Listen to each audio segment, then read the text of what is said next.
তো আজকে যেটা করব সেটা হচ্ছে আমাদের এক্সেল একটা এআই ফিচার্স রয়েছে, যেটা বলি আমরা আহ এখানে ফ্ল্যাশ ফিল, ঠিক আছে।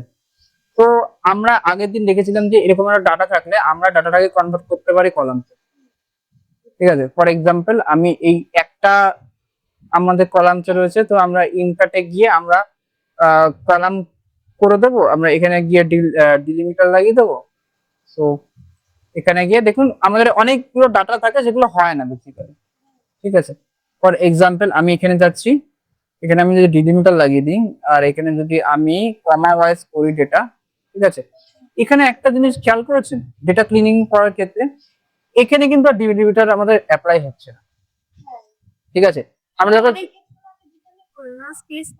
হ্যাঁ হ্যাঁ এবার এখানে স্পেসের ক্ষেত্রে থাকছে, স্পেসের ক্ষেত্রে আমরা ডিলিমিটার নিয়েছি, ঠিক আছে। তার আমাদের কিছু কিছু জিনিস ভুল রয়েছে, দেখুন এখানে আমাদের ডেটা প্রপার আছে, এখানে দেখুন এখানে আমাদের সব ডেটা গুলো রয়েছে, ঠিক আছে।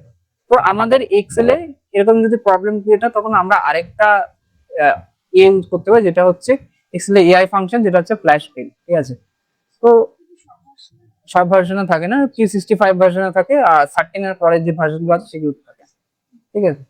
তো ফ্ল্যাশ ফিল করার আগে আমাকে কি করতে হবে, তার আইডেন্টিটি দিতে হবে, ঠিক আছে। ফর এক্সাম্পল আমাদের এখানে ট্রানজাকশন নাম্বার রয়েছে, প্রোডাক্টের নাম রয়েছে, ঠিক আছে, কোয়ান্টিটি রয়েছে, সব কালাকামা দিয়ে রয়েছে, দেখুন নাম রয়েছে সেলস এক্সিকিউটিভ মুম্বাই, আর আমাদের রয়েছে জয়েনিং, ঠিক আছে। এবার আমরা কি করব, আমরা এখানে গিয়ে সেলস এর র ডেটা, বেসিক্যালি কোনো কেউ যখন কোম্পানি, যখন আমরা ডেটাবেস থেকে ডেটা ইম্পোর্ট করা এক্সপোর্ট করা হয় তখন র ডেটাতে আমাদের ডেটা আসে, সেগুলোকে আমাদের ক্লিন করে নিতে হয়।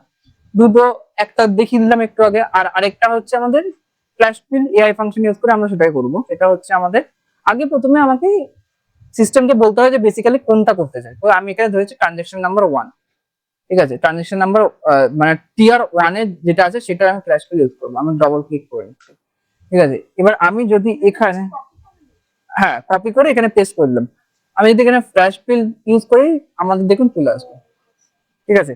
অনেক ক্ষেত্রে আমাদের আসে না, ঠিক আছে। আমি আগে বলছি, ফর এক্সাম্পল এইটা হয়ে গেল আমাদের, তো এখানে আমি ট্রানজেকশন নাম্বারটা হেডিং দিয়ে দিতে পারি। সেম টু সেম আমাদের প্রোডাক্টের ক্ষেত্রেও আমাদের একটা রয়েছে, ফর এক্সাম্পল প্রোডাক্ট, ঠিক আছে। এটা আমরা এখানে দিয়ে দিচ্ছি, আর এখানে আমরা কন্ট্রোল ই হচ্ছে আমাদের বেসিক্যালি ফ্ল্যাশ ফিলের শর্টকাট, ঠিক আছে। প্রোডাক্টের ডেটা চলে আসলো, এইটা আপনি পাবেন ডেটা, ডেটা থেকে আপনি এখানে পাবেন ফ্ল্যাশ ফিল ডেটা টুলস এর ভিতরে, ঠিক আছে। নেক্সট হচ্ছে আমাদের কি রয়েছে, আমাদের কোয়ান্টিটি রয়েছে, ঠিক আছে। তো কোয়ান্টিটির ক্ষেত্রে আমরা কোয়ান্টিটিটাকে আমি সিলেক্ট করে নিতে পারি, ঠিক আছে। এবার দেখুন আমাদের ক্ষেত্রে কি হবে, কোয়ান্টিটিকে যদি করি ইউজ করি তাহলে আমাদের নাম চলে আসছে, ঠিক আছে। তো আমাকে কি করতে হবে, সিস্টেমকে বলতে হবে কোয়ান্টিটিটাকে আমি আনো, ঠিক আছে। তো আমি পরের একটা কোয়ান্টিটি নিয়ে নিচ্ছি, ঠিক আছে। পরের কোয়ান্টিটি নিয়ে আমরা কি করব, এই দুটোকে নিয়ে অ্যাপ্লাই করলে আমাদের যদি এইটাকে অ্যাপ্লাই করি তাহলে দেখুন আমাদের চলে আসবে, কারণ কোয়ান্টিটির ক্ষেত্রে দেখতে পাচ্ছেন শুধু ড্যাশ রয়েছে, সিস্টেম বুঝতে পারছে র ডেটা, ওকে। এবার এখানে আমি হেডিং দিতে পারি কোয়ান্টিটি, এইটা কেন আসলো, কারণ এইটা আমাদের মেইন রোতে আমাদের রয়েছে, তার জন্য এটাতে আমাদের এসছে, ঠিক আছে। এখানে আমি এটাকে কেটে দিলাম, ওকে। তারপরে আমি কি করব, এখানে আমাদের দেখুন নামটা আলাদা রয়েছে, ঠিক আছে। এবার আমি নামটা যদি ক্লিক করি, ঠিক আছে, আমি যদি এখানে আমার কন্ট্রোল ই করি, দেখুন আমাদের নামের পরে পরে স্টেট চলে আসছে, মানে স্টেট চলে আসছে, সিটি গুলো চলে আসছে। কারণ হচ্ছে আমি যদি চেন্নাইয়ের দিকে দেখি তাহলে দেখুন অঞ্জলি কুমার, ঠিক আছে, সেলস এক্সিকিউটিভ, এখানে কোনো ডিভাইড করা নেই, পাইপ ইউজ করা নেই, ঠিক আছে। তাই জন্য আমাদের আছে, তাহলে আমাদের কি করতে হবে, আমাদের আরেকটা নাম সিস্টেমকে বলাতে হবে যে এই নাম ধরো, ঠিক আছে।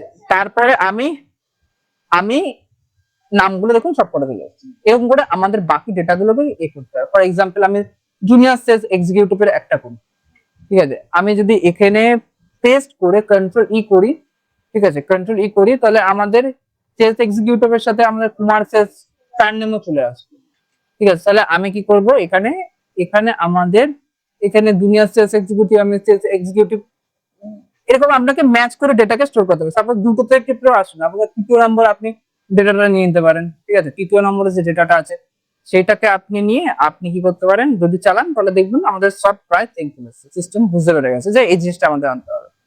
ওকে, তারপরে আমাদের যেটা রয়েছে সেটা হচ্ছে আমাদের ব্যাঙ্গালোর। ঠিক আছে, আমি যদি যাই এখানে ভি করলাম, তারপরে আমি ই করলাম, তাহলে আমাদের এগুলো প্রত্যেকটা আমাদের ঠিকঠাকই আসছে ডেট অনুযায়ী। ঠিক আছে, এখানে আমাদের ডেট চলে আসছে। ওকে, আর এখানে আমাদের জয়েনিং ডেট রয়েছে। ঠিক আছে, জয়েনিং ডেট অনুযায়ী আমাদের, আমি যদি ই করি তাহলে আমাদের প্রত্যেকটা ডেটা র ডেটা আমাদের চলে আসছে। প্রত্যেকটা 100 র ডেটা থাকবে, তার একটা কলামের নাম দিয়েছে। এবার এইটাকে আমি কি করব, এইটাকে আমি ডিলিট করে দিলাম, আমাদের দরকার নেই এটা। আর আমি এইটাকের উপরে আমরা টেবিল ক্রিয়েট করে দিতে পারি। ঠিক আছে, টেবিল ক্রিয়েট করলাম, তাহলে আমাদের একটা টেবিল ক্রিয়েট হয়ে গেল, কলাম দিয়ে দিলাম, আমাদের কলামের নামটা দিয়ে দিলাম। তাহলে এরকম করে আমাদের কি করে র ডেটাকে আমরা ফ্ল্যাশ ফিল ইউজ করে আমরা এটাই ক্লিন, বুঝতে পেরেছেন? আমি পাঠিয়ে দিচ্ছি আপনাকে, আপনি এটা প্র্যাকটিস করুন। আপনি একটু